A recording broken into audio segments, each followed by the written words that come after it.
News one India में आप सभी का स्वागत। मैं आपके साथ अर्चना कौशल। तो आज के अमृत स्नान की बेहतरीन व्यवस्थाएं लगातार अपडेट आपको दे रहे हैं न्यूज़ वन इंडिया पर, क्योंकि न्यूज़ वन इंडिया पर महाकुंभ को लेकर महाकवरेज लगातार जारी है। तो आज के अमृत स्नान की बेहतरीन व्यवस्थाएं की गई हैं। मुख्यमंत्री और उनके तमाम करीबी अधिकारियों ने खुद कमान संभाली है, क्योंकि आज आखिरी अंतिम अमृत स्नान है और उसको देखते हुए मुख्यमंत्री योगी आदित्यनाथ अपने अधिकारियों के साथ लगातार कमान संभाले हुए हैं। व्यवस्था पर पूरी तरह से नजर है।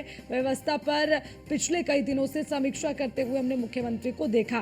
पिछले स्नान में कुछ अधिकारियों की वजह से जो गड़बड़ी हुई है, इस तरह की कोई गड़बड़ी चूक ना हो जिसकी वजह से श्रद्धालुओं को परेशानी हो, तो इस पर पूरी तरह से मुख्यमंत्री का फोकस है। इस बार किसी भी तरह का कोई रिस्क नहीं लिया गया। प्रदेश के मुख्यमंत्री सुबह 3 बजे से जगे हुए हैं। मुख्यमंत्री योगी आदित्यनाथ अधिकारियों से पल पल की अपडेट ले रहे हैं।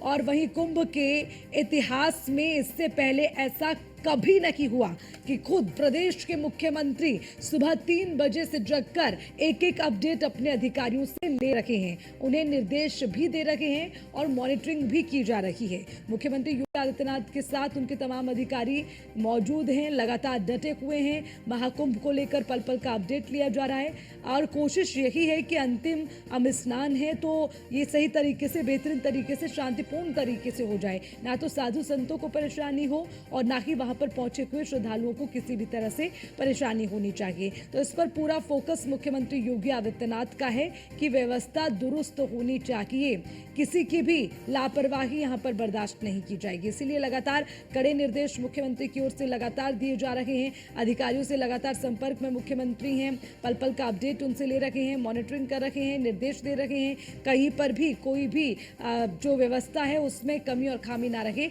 इसका पूरा ख्याल रखा जा रहा है। और उसका एक जो दृश्य है वो ये कहता है कि जैसे हमने देखा कि आज का आखिरी अंतिम स्नान है तो साफ तौर पर भारी संख्या में श्रद्धालु पहुंचे हैं संगम की नगरी प्रयागराज, लेकिन बावजूद उसके बड़े सिलसिलेवार तरीके से, बड़े शांतिपूर्ण तरीके से सुबह से जो अमृत स्नान का सिलसिला है वो जारी है। क्योंकि बसंत पंचमी आज है तो महाकुंभ का तीसरा और अंतिम अमृत स्नान है।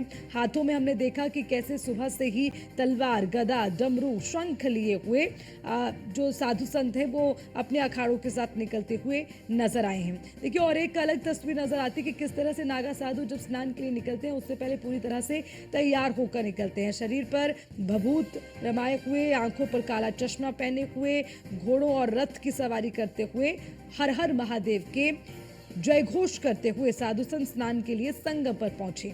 तमाम तस्वीरें लगातार न्यूज़ वन इंडिया के कैमरे ने कैद की है और अपने दर्शकों तक भी पहुंचाई। और देखिए, आज क्योंकि सबसे पहले जो है पंचायती निरंजनी अखाड़े के संत संगम पर पहुंचे, उन्होंने स्नान किया, लेकिन अच्छी बात देखिए, समय से पहले ही वहां पर अखाड़े पहुंच गए थे ताकि तमाम दूसरे अखाड़ों को भी समय मिले और किसी तरह से कोई जो अफरा तफरी है या हड़बड़ी ना हो। इसीलिए तमाम व्यवस्थाओं को ख्याल में रखते हुए जो अखाड़े हैं वो भी अपनी जिम्मेदारी समझ रहे हैं। तो आज पंचायती निरंजनी अखाड़े ने सबसे पहले संगम पर पहुंचकर स्नान किया है और फिर उसके बाद सबसे बड़े जूना अखाड़े के साथ किन्नर अखाड़े ने अमृत स्नान किया। एक एक करके ऐसे 13 अखाड़े अभी स्नान करते रहेंगे। तो क्रमवार ये तरीका, जो ये सिलसिला है, ये जारी रहेगा। तो साधुओं का आशीर्वाद लेने के लिए लाखों श्रद्धालु संगम पर डटे हुए हैं। नागा साधुओं की चरण रज माथे पर लगाने के लिए वहां पर तमाम श्रद्धालु बेताब हैं, ललायत हैं। 20 से ज्यादा देशों के लोग भी अमृत स्नान देखने के लिए संगम पर पहुंचे हैं। हेलीकॉप्टर से संगम पर पुष्प वर्षा की गई, जिसका हमने जिक्र भी किया। ये व्यवस्था सरकार की ओर से की गई है श्रद्धालुओं के लिए। मैं बार बार एक बात कहती हूं, जो हमारे भारत की परंपरा है, अतिथि देवो भव, ये हमेशा से हमें बताते आए हैं, सिखाते आए हैं और यही हमने पढ़ा है। तो आज मुख्यमंत्री योगी आदित्यनाथ भी उनके उत्तर प्रदेश में जितने लोग बाहर से पहुंच रहे हैं और तमाम श्रद्धालु पहुंच रहे हैं, वो उनके लिए अतिथि हैं और अतिथियों का स्वागत करने के लिए पुष्प वर्षा की गई, उसकी तमाम व्यवस्थाएं की गई। हेलीकॉप्टर हेलीकॉप्टर से संगम पर जो पुष्प वर्षा है वो की गई है। संगम जाने वाले सभी रास्तों पर 10 किलोमीटर तक श्रद्धालुओं का रेला देखने को मिला और ये रेला ऐसे निकला कि महादेव के उद्घोष के साथ जो साधु संतों के साथ श्रद्धालु आगे बढ़ते रहे वो आस्था में लीन नजर आए। तो नागा साधु की चरण रज माथे पर लगा रहे हैं तमाम श्रद्धालु और उसी के साथ 20 से ज़्यादा देशों के लोग भी अमृत स्नान देखने के लिए यहाँ संगम में पहुंचे हैं। तो ये इसका हमने पहले भी जिक्र किया, बातचीत भी की गई है वहाँ पर जितने विदेशों से फॉरेनर पहुंचे हैं। जो आज सनातनी जो संदेश है वो देश से बाहर विदेशों में पहुंच रहा है। तो 8 से 10 किलोमीटर पैदल चलकर लोग संगम पहुंच रहे हैं।